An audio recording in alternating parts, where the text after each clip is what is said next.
बिस्मिल्लाहिर्रहमानिर्रहीम। आज हम वॉन न्यूमैन का आर्किटेक्चर सीखेंगे।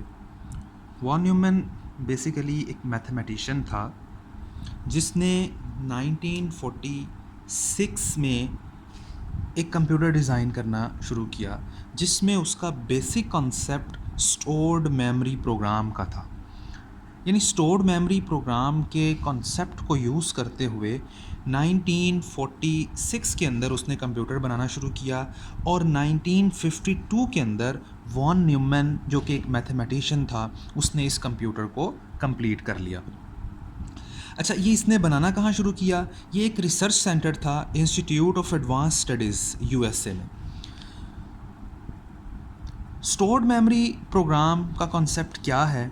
ये कॉन्सेप्ट कुछ इस तरह से है कि रैम के अंदर जो रीड ओनली और रीड एंड राइट, जिसमें हम दोनों रीड भी कर सकते हैं और राइट भी कर सकते हैं, रैम के अंदर उसका कॉन्सेप्ट था कि इंस्ट्रक्शन को भी रैम के अंदर रखा जाए और डेटा को भी रैम के अंदर रखा जाए। और वो जो हम साइकिल देखते हैं कि फैच किया जाए, फैच, डिकोड, एग्जीक्यूट, यानी इस साइकिल के ऊपर अमल किया जाए।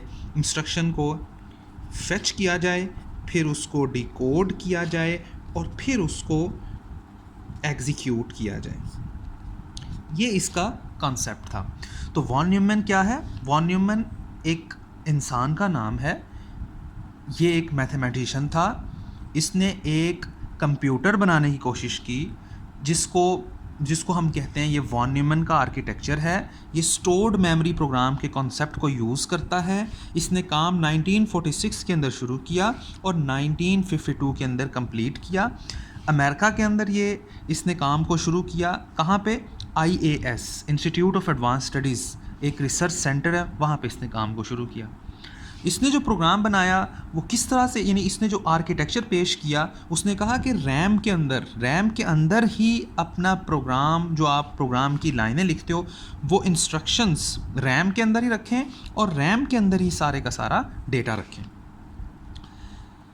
ये किस तरीके से, इसने कॉन्सेप्ट क्या पेश किया कि पहले इंस्ट्रक्शन को फैच करें, फिर डिकोड करें और फिर एग्जीक्यूट करें। तो हम इसी चीज़ को अभी आगे लेके चलते हैं। किसी भी कंप्यूटर का आर्किटेक्चर अगर आपने सीखना हो तो सबसे पहले उस कंप्यूटर की असेंबली आपको समझ आनी चाहिए। वॉन न्यूमैन ने जो आर्किटेक्चर दिया, या जो इसने कंप्यूटर का आर्किटेक्चर हमें बना के दिया, वो कंप्यूटर 20 बिट कंप्यूटर था। जो ये कंप्यूटर था वो 20 बिट कंप्यूटर है। 20 बिट कंप्यूटर का क्या मतलब है कि इसके अंदर अगर हम प्रोग्राम की एक लाइन, असेंबली प्रोग्राम की अगर हम एक लाइन लिखते हैं तो उसके बदले में जो बाइनरी बनती है वो कितने बिट की बनेगी? 20 बिट को। यानी एक लाइन 20 बिट की है। वॉन न्यूमैन के आर्किटेक्चर में असेंबली की, जो हम एक असेंबली की लाइन लिखते हैं, मिसाल के तौर पे मैं कोई ऐसे एक लाइन लिखता हूँ ऐड एक्स, अभी हमें नहीं पता ये क्या है, अभी हम सीखते हैं, लेकिन जो हम एक लाइन लिखेंगे असेंबली की या इंस्ट्रक्शन लिखेंगे, उससे जो बाइनरी बनेगी वो 20 बिट की बनेगी। ये जो 20 बिट्स हैं इसको फर्दर दो हिस्सों में डिवाइड किया गया, 8 बिट और 12 बिट।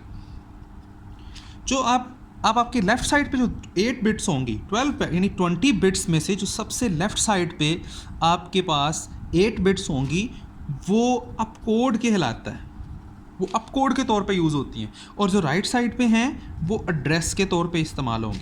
अभी हम ये सारी बातें जल्दी से अभी ये सीख लेते हैं और सारी इंशाल्लाह ताला आपको सारी इसमें जितनी भी अंडरस्टैंडिंग है वो जल्दी से अभी हो जाएगी।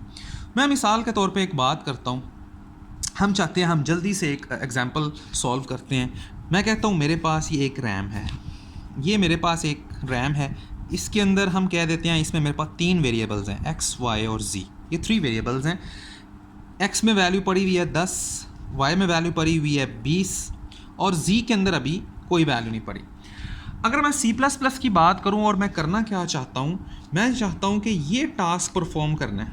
मैंने x प्लस वाई ये टास्क परफॉर्म करना है, तो क्या हम सबको पता है कि ये सिंपल एक इक्वेशन है, या आप समझ लें सिंपल सा एक टास्क है, सी प्लस प्लस के प्रोग्राम की एक लाइन है। क्या करेगी ये? बेसिकली एक हाई लेवल लैंग्वेज की लाइन है। क्या करेगी? x की वैल्यू है 10, y को उठाएगी, y की वैल्यू है 20, दोनों को जमा करेगी और जो आंसर आएगा 30 उसको कहाँ रखवा देगी? z में। यानी z के अंदर ये लाइन चलाने से z के अंदर हमारे पास 30 आ जाएगा। लेकिन यही काम अगर हमने वॉन न्यूमन आर्किटेक्चर की असेंबली लैंग्वेज को यूज़ करते हुए करना है तो किस तरह से करेंगे? वॉन न्यूमन आर्किटेक्चर के अंदर हमारे पास एक प्रोसेसिंग रजिस्टर होता है। एक प्रोसेसिंग रजिस्टर है जिसे हम कहते हैं ये एक्यूमुलेटर रजिस्टर है। मैं आपको यहाँ पे असेंबली की कुछ 3 इंस्ट्रक्शंस मैं आपको सिखाता हूँ, ठीक है, असेंबली लैंग्वेज। सबसे पहले हमारे पास एक कमांड है लोड। लोड की कमांड क्या करती है? लोड और इसके आगे मैं कोई वेरिएबल का नाम लिखता हूँ। लोड की कमांड हमेशा क्या करती है? किसी रैम के अंदर से किसी एक वेरिएबल की वैल्यू को उठाती है और एक्यूमुलेटर रजिस्टर के अंदर ले आती है। मतलब मैं लिखता हूँ लोड एक्स, तो लोड एक्स क्या करेगा? लोड एक्स ये काम करेगा, लोड एक्स हमारे पास क्या काम करता है कि लोड का इसने काम क्या करना है? इसने ये टास्क परफॉर्म करना है। इसने ये टास्क परफॉर्म करना है कि x की वैल्यू को किधर ले आना है? एक्यूमुलेटर रजिस्टर में। तो ये पहली शर्त है कि किसी भी काम, यानी कोई भी अगर x प्लस वाई करना है तो दोनों वेरिएबल्स में से एक की वैल्यू एक्यूमुलेटर रजिस्टर में लेके आए। तो लोड x क्या काम करता है?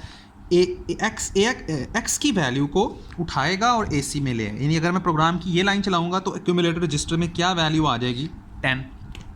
फिर मेरे पास एक और लाइन है, एक और मेरे पास इंस्ट्रक्शन है, उस इंस्ट्रक्शन का नाम है ऐड और उसके आगे मैं एक ऑपरेंड लिख सकता हूँ y। यानी ऑपरेशन क्या है? ऐड, और एक ऑपरेंड है वो क्या है? y।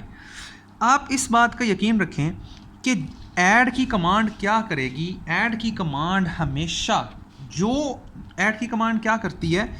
ऐड की कमांड ये टास्क करेगी, AC के अंदर जो भी वैल्यू पड़ी हुई है उसके अंदर जो मैंने यहाँ पे वैल्यू रखी है, जो मेरे पास यहाँ पे ऑपरेंड है, वो ऐड करके आंसर किधर रखवा देगी? AC।